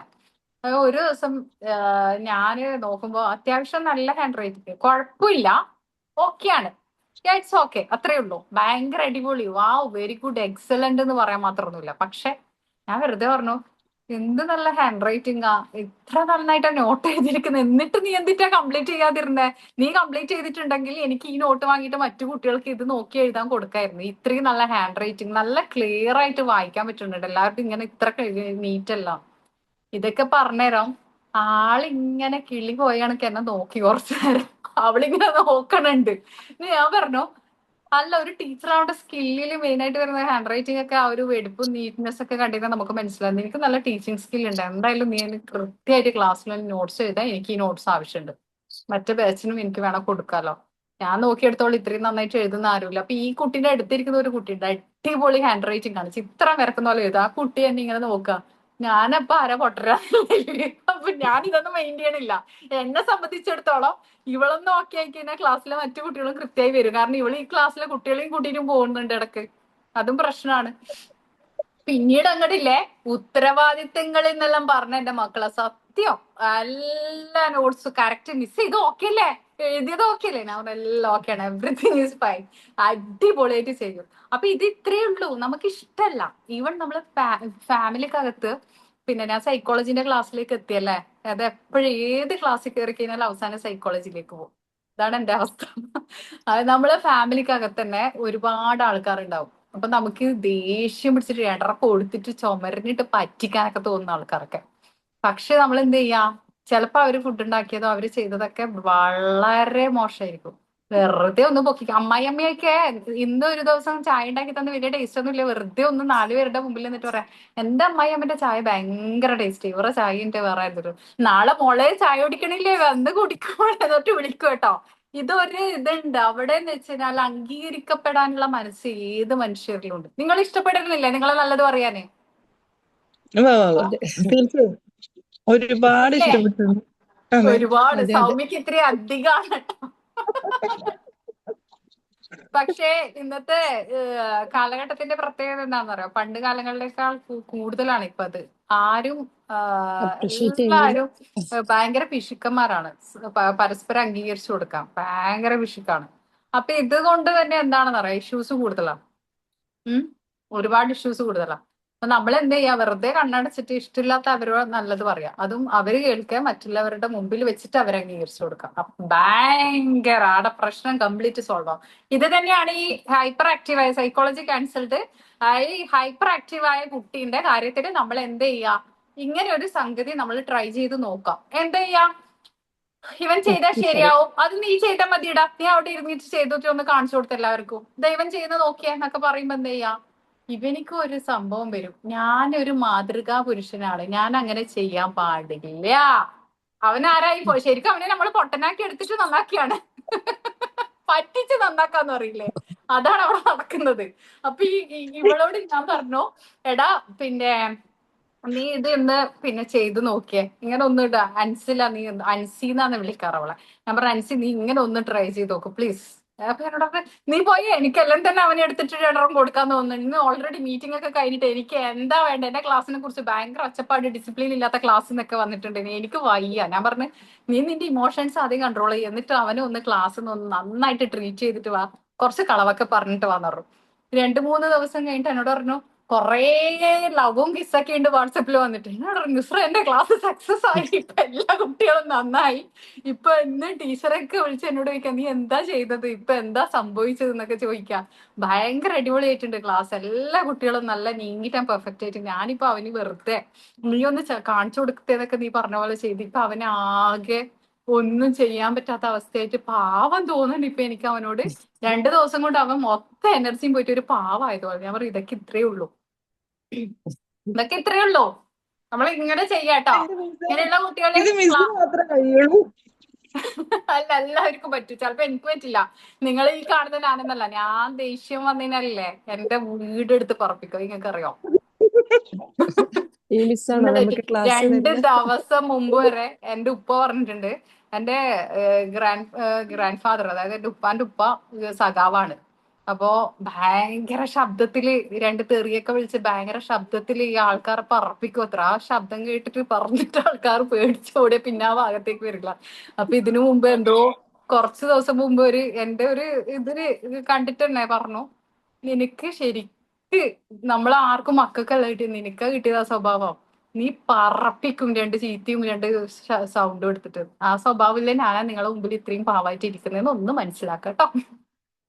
അപ്പൊ എന്നെ കൊണ്ട് പറ്റണില്ല, എന്നെ കൊണ്ട് ഒരിക്കലും പറ്റാത്തതാണ് നിയന്ത്രിക്കുക, കൺട്രോൾ ചെയ്യുക, ഇമോഷൻസ് കൺട്രോൾ ചെയ്യുക. എനിക്ക് ഭയങ്കര എക്സ്ട്രീം ലെവലാണ് ദേഷ്യം വന്നതിനാലും സങ്കടം വന്നതിനാലും.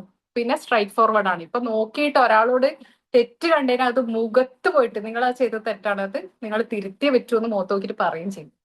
അതുകൊണ്ട് ഭയങ്കര ഇഷ്യൂ ആണ് കേട്ടോ, ഭയങ്കര ഇഷ്യൂ ആണ്. അപ്പൊ ഇങ്ങനെയുള്ള സംഗതികൾ കൂടുതലുള്ള മനുഷ്യനാണ്. എന്റെ കാര്യത്തിൽ ഇതൊന്നും സക്സസ് ആവില്ല, നിങ്ങൾ ട്രൈ ചെയ്ത് നോക്കാം. കാരണം എനിക്കൊരു കുട്ടി അവിടെ തെറ്റ് ചെയ്തിട്ടുണ്ട്, നീ എന്താ അങ്ങനെ ചെയ്ത എനിക്ക് നടന്നെന്ന് പറയില്ല പോയിട്ട്. അതാണ് എന്റെ സ്വഭാവം. പക്ഷെ നിങ്ങൾ ട്രൈ ചെയ്യാം കേട്ടോ, നിങ്ങൾ പാവങ്ങളല്ലേ, അപ്പൊ ട്രൈ ചെയ്ത് നോക്കാം.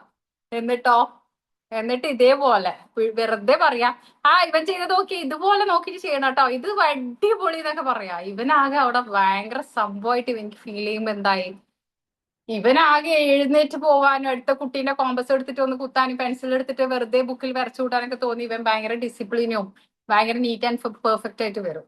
അപ്പൊ അത് ട്രൈ ചെയ്ത് നോക്കാം. മിസ് ആ ട്രിക്ക് ഇടക്ക് ഞങ്ങളെടുത്ത് എടുക്കണ്ടോന്ന് സംശയം ഉണ്ട് കേട്ടോ.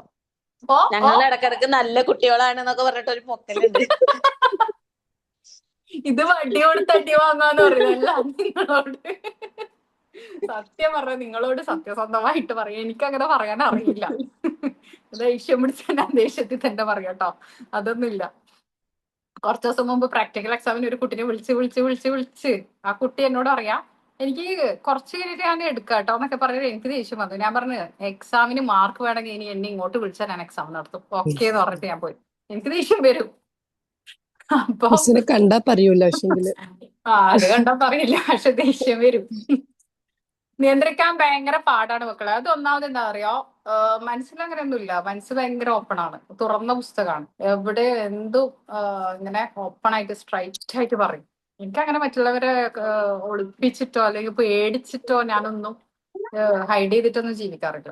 പേടി എന്ന് പറഞ്ഞൊരു സംഗതി ഇല്ലാത്തത് കൊണ്ടാണ് അങ്ങനെ സംഭവിക്കുന്നത്. മേലാകാശം താഴെ പോയി നടുക്ക് ഞാനുണ്ട്, ഇനി എന്ത് വന്നാലും ഞാൻ ഫേസ് ചെയ്യും, അത്രേ ഉള്ളൂ. എന്റെ വീട്ടിൽ ഞാൻ ആൺകുട്ടിയാണ്, അതുകൊണ്ടാണ് ഇങ്ങനെയൊക്കെ. നിങ്ങൾ അങ്ങനെ ആവണം എന്നില്ലല്ലോ, എല്ലാവരും ചിലരായിരിക്കാം ചിലരല്ലായിരിക്കാം. അപ്പൊ നമ്മള് ഈ ഒരു സൈക്കോളജിക്കൽ അപ്രോച്ച് നമ്മൾ സ്വീകരിക്കാം. ഏത് അപ്രോച്ച് നിങ്ങൾ കുട്ടിയിലേക്ക് കൊടുക്കുമ്പോഴും ഈ ഒരു സൈക്കോളജിക്കൽ അപ്രോച്ച് ഒരു ടിപ്പ് പോലെ എടുക്കുക. ഇങ്ങനെ 4 തലത്തിലുള്ള കുട്ടികളെ ട്രീറ്റ് ചെയ്യേണ്ടത് ഒരു ചൈൽഡ് സൈക്കോളജിന്റെ ക്ലാസ് വെച്ചിട്ട് ഞാൻ മറ്റു ബാച്ചിൽ കൊടുത്തിരുന്നത്. അത് നിങ്ങൾക്ക് തരണം എന്ന് എനിക്ക് ആഗ്രഹമുണ്ട്. പക്ഷെ ഇങ്ങനെ ക്ലാസ്സിൽ കുറച്ചായിട്ട് നിങ്ങൾക്ക് ഞാൻ തരുന്നുണ്ട്, അതുകൊണ്ട് അതിൻ്റെതായ ക്ലാസ് ആവശ്യമുണ്ടോ എന്ന് എനിക്ക് തോന്നുന്നുമില്ല. കാരണം ഇങ്ങനെ ക്ലാസ്സിൽ ഞാൻ കുറെ പറഞ്ഞിരുന്നുണ്ടല്ലോ കാര്യങ്ങളൊക്കെ. അപ്പൊ ഇത് നിങ്ങൾ ട്രൈ ചെയ്യാം കേട്ടോ. ഇങ്ങനെയുള്ള കാര്യങ്ങളൊക്കെ ഹൈപ്പർ ആക്റ്റീവായ കുട്ടികൾ ഇപ്പോ ഭയങ്കര ബുദ്ധിമുട്ടാണ്. എനിക്ക് കഴിഞ്ഞ എന്റെ ഒരു ബാച്ചിലെ കുട്ടി പറഞ്ഞിട്ടുണ്ടായിരുന്നു, മിസ്സേ എന്റെ ക്ലാസ്സിലുള്ള കുട്ടികളുണ്ടല്ലോ, എനിക്ക് ആദ്യം കിട്ടുമ്പോൾ സ്കൂൾ ഓപ്പണിംഗ് ടൈം ഒക്കെ ഭയങ്കര ബുദ്ധിമുട്ടാണ്. പക്ഷെ ഇപ്പൊ ഇല്ലേ, ഭയങ്കര നല്ല കുട്ടികളായിട്ട് മറ്റു ടീച്ചേഴ്സ് ഒക്കെ അഡ്വൈസ് ചോദിക്കുന്നുണ്ട്. മിസ് തന്ന ടിപ്പ് മാത്രമാണ് ഞാൻ പരീക്ഷിച്ചത്, ക്ലാസ് അടിപൊളിയായിട്ട് പോകുന്നുണ്ട്. അത് കേൾക്കുമ്പോൾ നല്ല സന്തോഷമാണ്. അപ്പൊ സക്സസ് ആവും, ഒരുപാട് സക്സസ് ആയിട്ടുണ്ട്. സൈക്കോളജിക്കലി ഒരു വശങ്ങൾ ഉണ്ട് അതിന്, നമ്മളെ മനുഷ്യരെ മനസ്സിനെ പിടിച്ചിരുത്താനുള്ള ഒരു വശങ്ങൾ. അപ്പൊ അത് നമ്മൾ ട്രൈ ചെയ്യാം കേട്ടോ. ഓക്കെ, അപ്പൊ ഇതിലിനി നിങ്ങൾക്ക് കാര്യമായിട്ടൊന്നും ആവശ്യമില്ല. നെക്സ്റ്റ് ക്ലാസ് നമുക്ക് ആവശ്യമുള്ളത് മൂല്യനിർണ്ണയമാണ്. മൂല്യനിർണ്ണയം എടുക്കുക അടുത്ത ക്ലാസ്സിൽ. ഈ ഒരു ചാപ്റ്റർ സ്കിപ്പ് ചെയ്താലും വലിയ കുഴപ്പമൊന്നുമില്ല. പക്ഷെ 1-2 കാര്യങ്ങൾ നമുക്ക് ഇതിൽ മനസ്സിലാക്കേണ്ടതുണ്ട്, അത് പറഞ്ഞു തന്നിട്ടുണ്ട്. മൂല്യനിർണ്ണയം ഓൾറെഡി നിങ്ങൾക്ക് അറിയാം. അപ്പൊ ഇവിടെ മൂല്യനിർണ്ണയത്തില് ലാസ്റ്റ് പോർഷൻ നിങ്ങൾ നോക്കുക, കുട്ടിയുടെ ബയോഡാറ്റ, കുടുംബ സാഹചര്യം. ഇപ്പൊ ഒരു റിപ്പോർട്ട് കാർഡിൽ എന്തൊക്കെ ഉണ്ടാവും? റിപ്പോർട്ട് കാർഡിൽ കുട്ടിന്റെ ബയോഡാറ്റ ഉണ്ടാവും അല്ലെ, ക്ലാസ്, പാരന്റ്സിന്റെ നെയിം, ഡിവിഷൻ, ഇങ്ങനെയുള്ള കാര്യങ്ങളൊക്കെ. കുടുംബ സാഹചര്യം എന്ന് പറയുന്നത് അവന് ഇങ്ങനെയാണോ അങ്ങനെയാണോ അതല്ല, അതിൽ മെൻഷൻ ചെയ്യാന്ന് വെച്ച് കഴിഞ്ഞാല് കാസ്റ്റ് ഐഡന്റിഫിക്കേഷൻ ഉണ്ടാവും അല്ലെ, ഇസ്ലാം ആണോ അല്ലെങ്കിൽ ഹിന്ദു ആണോ ക്രിസ്ത്യൻ ആണോ അതൊക്കെ ഉണ്ടാവും. അതാണ് കുടുംബ സാഹചര്യം എന്ന് പറയുന്നത്. പിന്നെ ശാരീരികമായ, അതായത് ഫിസിക്കൽ ഡിസോർഡേഴ്സ് എന്തെങ്കിലും, ഡിസേബിലിറ്റീസോ ഡിസോർഡേഴ്സ് ഒക്കെ എന്തെങ്കിലും ഉണ്ടെങ്കിൽ അതൊക്കെ മെൻഷൻ ചെയ്യും റിപ്പോർട്ട് കാർഡിന്റെ ഒരു ഭാഗത്തുണ്ടാവും അല്ലേ. നമുക്ക് ഫില്ല് ചെയ്യാൻ തന്നെ ഡാറ്റ തരുന്നുണ്ട് ഇങ്ങനെ കുട്ടീന്റെ ഡയറിയിലൊക്കെ. അപ്പൊ ഇവിടെ നിരന്തരമായി കുട്ടിയെ നിരീക്ഷിക്കുമ്പോൾ ബോധ്യപ്പെടേണ്ട കാര്യങ്ങളാണ് തുടർന്ന് നടക്കുന്നത്. തുടർന്ന് പാർട്ട് PT1, PT2, PT3 എന്നൊക്കെ പറഞ്ഞ് നിരന്തരമായിട്ടുള്ള ഒബ്സർവേഷന്റെ എക്സാക്ട് ഫോം അവിടെ മെൻഷൻ ചെയ്തിട്ട് നമ്മൾ മാർക്ക് ലിസ്റ്റ് കൊടുക്കും. അപ്പൊ അതാണ് കുട്ടീന്റെ എക്സാമും കാര്യങ്ങളൊക്കെ മൂല്യനിർണ്ണയം എന്ന് പറയുന്നതിലൂടെ നടക്കുന്നത്. ദെൻ നമുക്ക് നെക്സ്റ്റ് ഇവാലുവേഷൻ എടുക്കാം. അത് ലാസ്റ്റ് ചാപ്റ്റർ ആണ്, 2 പേജേ ഉള്ളൂ. അത് നമുക്ക് കഴിഞ്ഞാൽ കഴിഞ്ഞു. ഓക്കെ അല്ലേ? അപ്പോ ഇന്നത്തെ ക്ലാസ് നമുക്ക് അവസാനിപ്പിക്കാം. എല്ലാരും എന്ത് ചെയ്യാം, ഈ കുട്ടിയും ചൈൽഡ് ആൻഡ് ലേണിംഗിന്റെ നോട്ട്സ് ഞാൻ ഇപ്പൊ തന്നെ അയച്ചു തരാം. സമയം കിട്ടുമ്പോൾ ഒന്ന് എഴുതി വെക്കുക, പഠിക്കാം. എഴുതി വെച്ച് പഠിക്കുമ്പോൾ എന്താണെന്ന് അറിയാം, ഫോട്ടോസ്റ്റാറ്റ് എടുക്കണ്ട എന്ന് ഞാൻ പറയില്ല. കാരണം നിങ്ങളുടെ ഫാമിലി ബാക്ക്ഗ്രൗണ്ട് എനിക്കറിയില്ല. ചിലർക്ക് വീട്ടിലുള്ള ഫുൾ റെസ്പോൺസിബിലിറ്റി ഉണ്ടാവും, ചിലർക്ക് കുറച്ചേ ഉണ്ടാവും. അപ്പൊ അത് എനിക്ക് എക്സാക്ട്ലി അറിയില്ലല്ലോ. പക്ഷെ നിങ്ങൾ ചെയ്യേണ്ട കാര്യം എന്ന് വെച്ച് കഴിഞ്ഞാല്, നിങ്ങൾ എപ്പോഴും എഴുതിയിട്ട് പഠിക്കുമ്പോൾ 2 കാര്യമുണ്ട്. നിങ്ങളുടെ ഹാൻഡ് റൈറ്റിങ്ങും മറ്റു കാര്യങ്ങളൊക്കെ ഡെവലപ്പ് ആവുന്നത് കൂടി നിങ്ങളെ ബ്രെയിനിൽ എഴുതുന്ന സംഗതി ക്യാച്ച് ചെയ്യും. അപ്പൊ എക്സാമിന് നിങ്ങൾക്ക് അറിയാത്ത ഒരു സംഗതി പോയിട്ട് എഴുതുന്ന പോലത്തെ ഒരു ഫീലിംഗ് ഉണ്ടാവില്ല. എക്സാമിന് പഠിക്കാൻ സമയം കിട്ടിയില്ലെങ്കിലും ഇത് എഴുതി വെച്ചത് അവിടെ തലയിൽ കയറിയത് കുറച്ചെങ്കിലും ഉണ്ടാവും. അത് വെച്ചിട്ട് നമുക്ക് എഴുതാൻ പറ്റും. മനസ്സിലായില്ലേ? അപ്പൊ എഴുതിയിട്ട് ഇപ്പൊ പറ്റുന്ന പോലെ നോട്ട് എഴുതിയിട്ട് പഠിക്കാം എക്സാമിന്. ഓക്കെ? മിസ്സേ ഓക്കെ ഞാനൊരു മിസ്. ഡൗട്ട് ചോദിക്കട്ടെ. ഓ ഇപ്പൊ മിസ് പറഞ്ഞില്ലേ മറ്റേ ഈ കുട്ടികളുടെ ഡീറ്റെയിൽസ്, പാരന്റിങ് ഡീറ്റെയിൽസ് അങ്ങനത്തെ ഒക്കെ എഴുതുന്ന സംഭവം പറഞ്ഞില്ലേ. അപ്പൊ ഉം. ഇപ്പത്തെ ഒരു സമൂഹത്തിൽ എന്ന് പറഞ്ഞാല് ഈ എന്താണ്, അതായത് ഈ കാസ്റ്റ് ബേസ്ഡ് അങ്ങനെയൊക്കെ നോക്കുന്ന ആൾക്കാർ കുറഞ്ഞു കുറഞ്ഞു വരികയല്ലേ കുറെയൊക്കെ. അതായത് കാസ്റ്റ് ബേസ്ഡ് നോക്കിയില്ലെങ്കിൽ നമ്മൾ ഏത് രേഖയിലാണ് നമ്മുടെ SLC ബുക്ക് ആവട്ടെ ഏത് രേഖയിൽ നമ്മുടെ കാസ്റ്റ് ഉണ്ട് മെൻഷൻ ചെയ്യുന്നത്. അത് സംഭവം ശരിയാണ് നമ്മൾ പഠിക്കുന്നത്. ബിക്കോസ് പക്ഷെ ഇപ്പൊ ഒരു പേര് ഇപ്പൊ ദിയ എന്നുള്ള പേര് ഹിന്ദുസിനുണ്ട്, മുസ്ലിംസിനുണ്ട്, ക്രിസ്ത്യൻസിനുണ്ട്. കോമൺ ആയിട്ട് ഞാൻ പറഞ്ഞ ഒരു പേരാണ് കേട്ടോ. കാരണം എനിക്കറിയാവുന്ന 3 കാസ്റ്റിൽ ഈ ഒരു കുട്ടീന്റെ പേരുണ്ടാവും. അതങ്ങനെയാണ്. അപ്പൊ അത് ഐഡന്റിഫൈ ചെയ്യണം കുട്ടി ഏത് റെപ്രസെന്റ് ചെയ്ത സൊസൈറ്റിയിൽ നിൽക്കണേന്ന്. അപ്പൊ മിസ് ഞാൻ എല്ലാം ചോദിച്ചാൽ അതല്ല, അങ്ങനെ നോക്കാത്തവര് അവിടെ നമ്മൾ എന്ത് വെച്ചാൽ ഞാൻ കുറെ കാലമായിട്ട് എന്റെ മനസ്സിൽ തിങ്ക് ചെയ്ത ഒരു കാര്യമാണ് കേട്ടോ. അങ്ങനെ അതായത് ഒരു മതത്തിലും അങ്ങനെ നോക്കാത്ത റെനീഷ് അങ്ങനെ ആൾക്കാരുണ്ട്. നോക്കുന്ന ആളല്ലേ എന്നൊരു ക്വസ്റ്റ്യൻ ആദ്യം അങ്ങോട്ട് ചോദിച്ചോട്ടെ. അല്ല ഞാൻ അങ്ങനെ നോക്കുന്ന ആള്. പക്ഷെ നമ്മൾ ഇനിയിപ്പോ ആസ് എ ടീച്ചർ എന്താണ് ടീച്ചർ ആവുമ്പോ നമ്മൾ ഇതൊക്കെ ഫേസ് ചെയ്യേണ്ടി വരുമല്ലോ. അപ്പൊ അങ്ങനെ ഇല്ല ആവുമ്പോ നമ്മള് ഒരിക്കലും ഇല്ല, നെവർ. ബിക്കോസ് ഇത് ഫ്രം ദ ബിഗിനിങ്ങിൽ നമ്മൾ അഡ്മിഷൻ എടുക്കുമ്പോൾ ഓഫീസ് ഫോമിൽ ഫിൽ ചെയ്ത് കൊടുക്കുന്ന കാര്യമാണ്. അപ്പൊ നമ്മൾ അതിനെ കുറിച്ചൊന്നും ബോധയുടെ പറയണ്ടാവണ്ട. ബിക്കോസ് അത് ഓൾറെഡി കംപ്ലീറ്റഡ് ആയിട്ട് അവിടെ ഉണ്ടാവും ആ രേഖയിൽ. നമ്മൾ അത് നോക്കിയിട്ടാണ് കുട്ടീന്റെ ഡാറ്റ എഴുതിയിട്ട് ഡയറിയിൽ പാരന്റ്സ് തന്നെയാണ് അതൊക്കെ എഴുതി ഫിൽ ചെയ്ത് തരുന്നത്. അത് നോക്കിയിട്ട് ജസ്റ്റ് റിപ്പോർട്ട് കാർഡിൽ എഴുതിയിട്ട് ബാക്കി എല്ലാം എഴുതില്ല, ഡയറിയിൽ കുറച്ച് എഴുതിയിട്ട് ബാക്കി നമ്മൾ അത് ഫില്ലപ്പ് ചെയ്തിട്ട് മാർക്കും മറ്റു കാര്യങ്ങളും കുട്ടീന്റെ ആ ഒരു ടേം വൈസ് ആയിട്ടുള്ള ഡെവലപ്മെന്റ്സ് ആണ് നമ്മൾ അവിടെ മെൻഷൻ ചെയ്തിട്ട് കൊടുക്കുന്നത്. അത്രേ ഉള്ളൂ. ഓക്കെ? അതിലൊന്നും നമ്മൾ ഇതാകണ്ട. അത് നമ്മുടെ സൊസൈറ്റിയിൽ അങ്ങനെയാണ്. സൊസൈറ്റിയിൽ നമുക്കൊരു ഐഡന്റിഫിക്കേഷൻ, കാസ്റ്റ് ഐഡന്റിഫിക്കേഷൻ മസ്റ്റ് ആണ്. ഏത് സൊസൈറ്റിയിൽ ജീവിക്കുമ്പോഴും അത് മസ്റ്റ് ആണ്. അപ്പൊ അതെല്ലാ തലമുറയായിട്ടും നടക്കുന്നതാണ്. അപ്പൊ അത് നടന്നുകൊണ്ടിരിക്കാം. യെസ്, കാസ്റ്റ് സർട്ടിഫിക്കറ്റ് അല്ലെങ്കിൽ ആധാർ കാർഡ് ഇപ്പൊ എല്ലാ സ്കൂളിൽ നിന്ന് ചോദിക്കുന്നുണ്ട്. ബർത്ത് സർട്ടിഫിക്കറ്റും പാരന്റ്സിന്റെ ഇതൊക്കെ. അപ്പൊ അതിലൊക്കെ നമ്മളുടെ കാസ്റ്റ് എല്ലാം അതിൽ കാണാനുണ്ട് ഇല്ലേ? നമ്മുടെയൊക്കെ SLC ബുക്ക് പോലെ തന്നെയാണ് ഇപ്പോഴത്തെ SLC ബുക്കും സെയിം ആയിട്ട് പ്രോസസ്സിംഗ് ഒക്കെ നടക്കുന്നത്. അതെ. ഓക്കെ? അപ്പൊ ഇന്നത്തെ ക്ലാസ് അതിന്റെ ചെയ്യട്ടെ. Okay miss. Thank you.